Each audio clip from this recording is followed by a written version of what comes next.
देखो टुनटुनी, मैं तुम्हें पहले ही साफ बता देता हूँ, अंडे में से बेटी नहीं निकलनी चाहिए, क्योंकि तुम जानती हो ना, मुझे बेटियाँ बिल्कुल पसंद नहीं है। अगर इस अंडे में से बेटी निकली तो ध्यान रखना, मैं उसको जान से मार दूंगा। ऐसा मत कहिए जी, बेटियां तो भगवान का दूसरा रूप होती है। मैंने कह दिया सो कह दिया, मुझे बेटा ही चाहिए। तभी वो अंडा फूट जाता है और टुनटुनी को एक बेटी होती है, जिसे देख कालू गुस्से से भर जाता है। मैंने तुमसे कहा मुझे बेटा ही चाहिए, बेटी नहीं चाहिए। अब मैं इसकी जान ले लूंगा। ऐसा मत कीजिए जी, कोई पिता अपनी बच्ची को कैसे मार सकता है? इसे छोड़ दीजिए, इसके बदले भले ही मेरी जान ले लीजिए। टुनटुनी के लाख मिन्नत करने के बाद भी कालू उस बेटी को जान से मारकर जंगल में फेंक देता है और टुनटुनी रोती रह जाती है।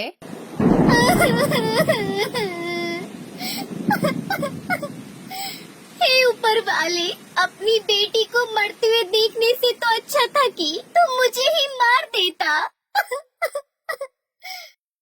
समय बीतता गया और एक दिन टुनटुनी को एक साथ 3 बेटियां हुई। टुनटुनी को कालू का डर सताने लगा, इसलिए वो बहुत घबराने लगी।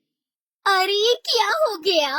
अगर कालू जी को पता चल गया कि मुझे एक साथ 3 बेटियां हुई हैं, तो वो इनकी जान ले लेंगे। मुझे कुछ तो करना होगा, मैं अपनी बच्चियों को नहीं मरने दे सकती। बहुत सोचने के बाद टुनटुनी अपनी तीनों बेटियों को लेकर उड़ जाती है और उन्हें एक जगह पर छिपाकर जाने लगती है। तभी उसकी सबसे छोटी बेटी कहती है, माँ, अभी हम तीनों बहुत छोटे हैं, आप हम तीनों को क्यों छोड़कर जा रही हो? माँ, हमारा ध्यान कौन रखेगा?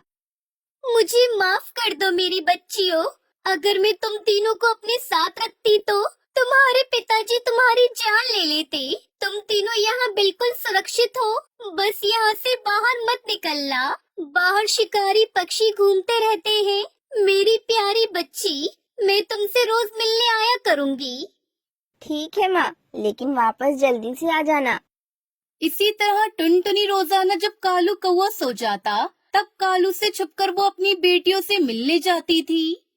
ये टुनटुनी रोज मुझसे छुपकर कहाँ जाती है? कुछ तो बात है, आजकल मुझ पर ध्यान भी नहीं दे रही है। मुझे इसका पीछा करना होगा। कालू कौवा उसका पीछा करते हुए उसी जगह पहुंच जाता है जहां टुनटुनी तीनों बेटियों को खाना खिला रही थी। कालू कौवे को अपने सामने देखकर वो चारों बहुत डर जाती है। मेरे साथ इतना बड़ा धोखा टुनटुनी, मेरी 3 बेटियां हैं और आज तक तूने मुझे खबर भी नहीं लगने दी। अब तू देख मैं क्या करता हूँ, मैं इन तीनों को बेचकर पैसा बनाऊंगा, पैसा। ऐसा मत कीजिए, वो शिकारी मेरी तीनों बच्चियों को खा जाएगा। भगवान के लिए हमें बख्श दीजिए, मेरी बच्ची को छोड़ दीजिए। तभी कालू कौवा टुनटुनी को बुरी तरह से मारने लगता है। माँ को छोड़ दीजिए, मत मारिए इन्हें। कालू कौवा टुनटुनी को बुरी तरह से घायल कर देता है और टुनटुनी को वहीं छोड़कर तीनों बेटियों को अपने साथ लेकर उड़ जाता है और उन्हें शिकारी बाज के पास ले जाता है। अरे वाह, इतने प्यारे प्यारे चिड़िया के बच्चे, ये तो बहुत ही कोमल और खूबसूरत हैं। अरे इन्हें तो मैं बड़े सौदागरों को बेचूंगा, इनसे मुझे खूब पैसा मिलेगा। शिकारी जी, ये तीनों मेरी बेटियां हैं, मैं इन्हें बेचना चाहता हूँ। इनके बदले मुझे बहुत सारा पैसा चाहिए। ठीक है, ये लो, तीनों के बदले पूरे 5000 रुपए। पैसों को लेकर कालू कौवा बहुत खुश हो जाता है और वहाँ से जाने लगता है। हमें छोड़कर मत जाइए पिताजी, ये शिकारी पता नहीं हमारे साथ क्या करेगा। पिताजी मत जाइए। लेकिन कालू कौवा वहाँ से चला जाता है। तभी रास्ते में एक चोर की नजर उस पर पड़ती है। इतना सारा पैसा ये मुझे दे दे, नहीं तो तू जानते जाएगा। नहीं नहीं, मैं ये पैसे नहीं दूंगा।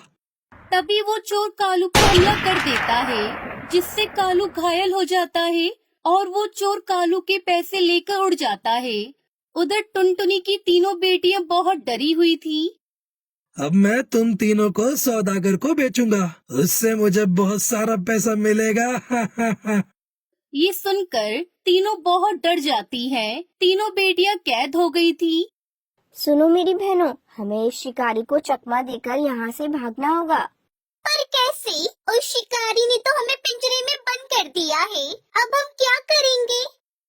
और उधर टुनटुनी बहुत परेशान थी। पता नहीं तुम कहाँ हो मेरी बच्चियों। अगर मुझे तुम्हें ढूंढना है तो मुझे तुम्हारे पिता के पास फिर से जाना होगा, लेकिन मैं तुम्हें ढूंढ कर ही रहूंगी मेरी बच्चियों। टुनटुनी ढूंढते हुए जैसे ही कालू के पास पहुंची तो वो घबरा गई। अरे आप तो बहुत जख्मी हो, ये चोट आपको कैसे लगी? कालू कौवा टुनटुनी को उस पक्षी की कहानी बताता है। तभी टुनटुनी घायल कालू की मदद करती है। देखा आपने, आपको अपनी बेटियों को बेचने की सजा मिली है। अगर आप अपनी गलती सुधारना चाहते हैं तो बता दीजिए, कहाँ है हमारी बेटियाँ? मैंने बेटियों को शिकारी बाज को बेच दिया है। चलो हम उसके पास चलकर अपनी बच्चियों को ले आते हैं। कालू और टुनटुनी शिकारी बाज के ठिकाने पर पहुंचते हैं। यहाँ तो ना ही शिकारी है और ना ही हमारे बच्चे। वो शिकारी हमारी बेटियों को कहाँ ले गया? कहीं उसने हमारी बेटियों को खा तो नहीं लिया? वो शिकारी किसी बड़े सौदागर को चिड़िया के बच्चे बेचता है। वो जरूर हमारी बेटियों को उस सौदागर के पास लेकर गया होगा, पर वो सौदागर कहाँ रहता है ये मैं नहीं जानता। अरे ये तो बहुत मुश्किल हो गई। अब हम कैसे ढूंढेंगे अपनी बच्चियों को? उधर शिकारी बाज उन तीनों को सौदागर शिकारी उल्लू के ठिकाने पर ले जाता है। ओए ओए, अरे वाह, ये बच्चा तो बहुत ही उम्दा है। इन्हें खाकर तो मुझे बड़ा मजा आ जाएगा। बहुत खूब शिकारी, ये लो अपने पूरे 50,000 रुपए। शुक्रिया सौदागर जी। लगता है अब ये सौदागर हमें खाकर ही रहेगा। इस सौदागर ने हमें खरीद लिया है, अब हम नहीं बच पाएंगे। वैसे अच्छा ही है, हम जीकर भी क्या करेंगे। वैसे भी हमारे खुद के पिताजी ने हमें यहाँ बेच दिया। पता नहीं हमारी माँ किस हाल में होगी, जिंदा होगी कि नहीं। अब हम जीकर भी क्या करेंगे। सही कहा, माँ होती तो हमें जरूर बचाती। वैसे भी माँ के बिना जीवन नहीं होता। क्या पता माँ जिंदा हो। चलो हम यहाँ से भागकर अपनी माँ को बचा लेते हैं। इतना बोलकर तीनों एक साथ वहाँ से निकलकर भागती हैं। तभी सौदागर भागती हुई सबसे छोटी बेटी सुनहरी को अपने पंजों में दबा लेता है और शिकारी से कहता है, अरे ओ शिकारी, तेरे होते हुए बच्चियां भाग गई, इसलिए अब मैं तुझे एक बच्ची के ही पैसे दूंगा। ला मेरे बाकी के पैसे वापस कर, नहीं तो मैं तुझे ही खा जाऊंगा। शिकारी बाज पैसे वापस नहीं लौटाना चाहता था, इसलिए वो सोच में पड़ गया कि अब वो क्या करे। मैंने तो तुम्हें बच्चियां दी थी, अब वो भाग गई तो इसमें मेरी कोई गलती नहीं है। अब मैं तुम्हें कोई पैसे वापस नहीं देने वाला। इतना बोलकर शिकारी बाज पैसे लेकर वहाँ से भागने लगता है। तभी सौदागर उससे कहता है, ओए जहाँ भागना है भाग जा, एक दिन मैं तुझे मार कर खा जाऊंगा।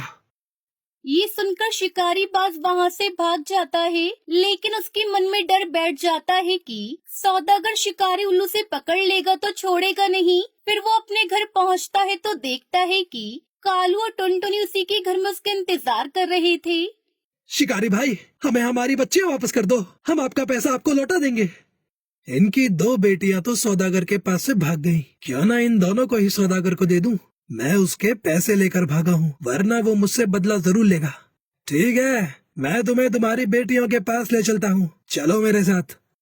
तभी शिकारी कालू और टुनटुनी को उसी शिकारी उल्लू के पास ले जाता है और कहता है, सौदागर जी, वो दो बेटियां तो भाग गईं, लेकिन कोई बात नहीं, मैं उनके बदले में उनके माँ बाप ले आया हूँ, आप इन्हें खा लो। माँ पिताजी आप दोनों, पिताजी आपको तो चोट लगी है, माँ मुझे बचा लीजिए माँ। ओए ओए, ऐसे कैसे बचा लेगी तेरी माँ? तू अभी मेरे कब्जे में है और तू अब मेरी खुराक बनने वाली है। तेरी ये कमजोर माँ और घायल पिता कुछ नहीं कर पाएगा। ओ बाज, इन दोनों को भी पिंजरे में बंद कर दो, मैं इन तीनों को एक साथ ही खाऊंगा। तभी शिकारी बाज कालू और टुनटुनी को भी पिंजरे में बंद करने लगता है। ये सब बाकी दो बेटियां छुपकर देख रही थी। वो दोनों अपने माता पिता को बचाने के लिए शिकारी के पास आती हैं और उस पर हमला करने लगती है। तभी सौदागर और शिकारी मिलकर सभी को पिंजरे में बंद कर देते हैं। ओए, मैं अब इन पांचों को खाऊंगा। मैं इन्हें खाने के लिए मिर्च मसाला लेने जा रहा हूँ। तब तक तुम इनका ध्यान रखना, ये कोई चालाकी ना करे। इतना बोलकर सौदागर उल्लू वहाँ से चला जाता है। तभी कालू सोचने लगता है और शिकारी बाज को अपने पास बुलाकर कहता है, शिकारी भाई, तुम हमें इस पिंजरे में से निकाल दो, उसके बदले में हम तुम्हें बहुत सारा पैसा देंगे। तुम तो मुझे एक ही बार पैसा दोगे, लेकिन ये सौदागर मुझे हर बार पैसा देगा जब भी मैं इसके पास शिकार लेकर आऊंगा। अब तो तुम सब लोग मरने के लिए तैयार हो जाओ। हम तुम्हें इस लायक नहीं छोड़ेंगे कि तुम किसी और पक्षी का शिकार करो।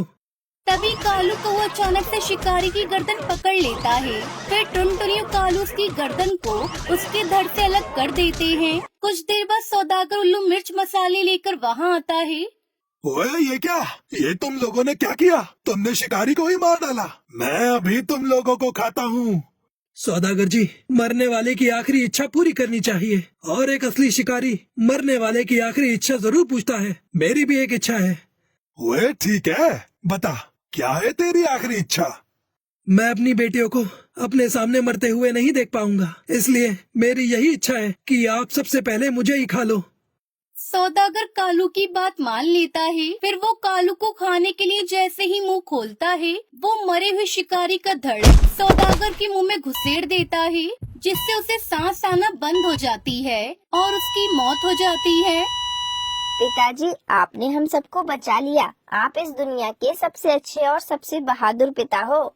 इसके बाद से कालू अपनी तीनों बेटी और पत्नी से बहुत प्यार करने लगता है और खुशी खुशी उनके साथ रहने लगता है।